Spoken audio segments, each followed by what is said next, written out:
সময়টা 9 এপ্রিল 2023 সাল।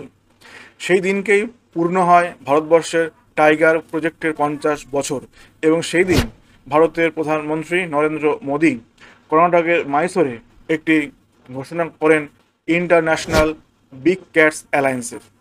এই অ্যালায়েন্সের লক্ষ্য হলো গিয়ে বিগ ক্যাট সংরক্ষণে একটি আন্তর্জাতিক সহযোগিতা অনেক জোরদার করে তোলা এবং যার মাধ্যমে অবৈধ বন্যপ্রাণীর বাণিজ্য প্রতিরোধ এবং আবাসস্থল রক্ষা এবং সেগুলো পুনরুদ্ধার করা সম্ভব হয়।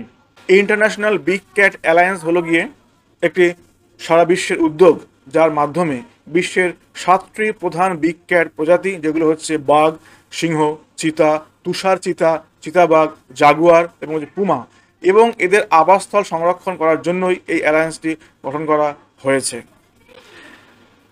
অর্থাৎ এই ইন্টারন্যাশনাল বিগ ক্যাট অ্যালায়েন্সের মাধ্যমে সারা বিশ্বের যত বিগ ক্যাট শ্রেণীর প্রাণী আছে সকলকে একসাথে সংরক্ষণ করার উদ্যোগ নেওয়া হয়েছে এবং ইতিমধ্যে এই অ্যালায়েন্সে সারা বিশ্বের 27টি দেশ এতে যোগ দিয়েছে।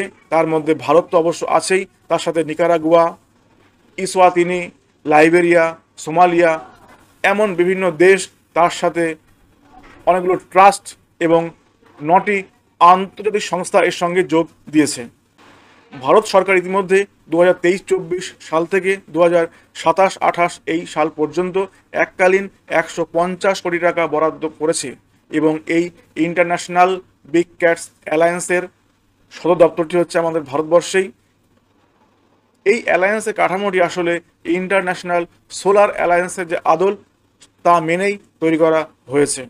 তো এই অ্যালায়েন্সে ভারতের রোলটি কি হবে? আসলে ভারত হচ্ছে বিশ্বের একমাত্র দেশ যেখানে একসাথে বাঘ, সিংহ, চিতাবাঘ, তুষার চিতা এবং চিতা, এই 5টি বিগ ক্যাট প্রজাতি পাওয়া যায়। তো প্রজেক্ট টাইগার, প্রজেক্ট লায়ন এবং প্রজেক্ট চিতার মতন সফল সংরক্ষণ প্রকল্পের মতো এটিও একটি সংরক্ষণ প্রকল্প এবং এই প্রকল্পে নেতৃত্ব দিচ্ছে ভারত। এর ভবিষ্যৎ প্ল্যানিং হচ্ছে এই ইন্টারন্যাশনাল বিগ ক্যাটস অ্যালায়েন্সের মাধ্যমে 97টি বিগ ক্যাটসের আবাসস্থলকে অন্তর্ভুক্ত করে একটা সুন্দর নেটওয়ার্ক তৈরি করে নেওয়া এবং যার মাধ্যমে এক দেশের সঙ্গে অন্য দেশের প্রযুক্তির বিনিময়, অর্থের বিনিময় করে সমগ্র ক্যাটস যে প্রজাতি আছে তা সংরক্ষণ করা যাতে আরও সহজ হয়ে ওঠে। এই অ্যালায়েন্সের মাধ্যমে আমাদের লাভগুলো কি কি হবে? 1 নম্বর লাভ হচ্ছে গিয়ে বিশ্ব জুড়ে বিপন্ন এবং বিলুপ্ত প্রাণী যেগুলো আছে যেমন বাঘ, সিংহ, চিতা ইত্যাদি, এদের সংরক্ষণের জন্য একটি সুন্দর একটি পদক্ষেপ নেওয়া হলো 1 নম্বর। তার সঙ্গে সঙ্গে এদের প্রাকৃতিক বাসস্থান রক্ষা এবং সেগুলো পুনরুদ্ধার করার কাজটা অনেক সহজ হবে। এর সঙ্গে সঙ্গে বিভিন্ন দেশের তথ্য, অভিজ্ঞতা এবং প্রযুক্তির বিনিময় সম্ভব হবে।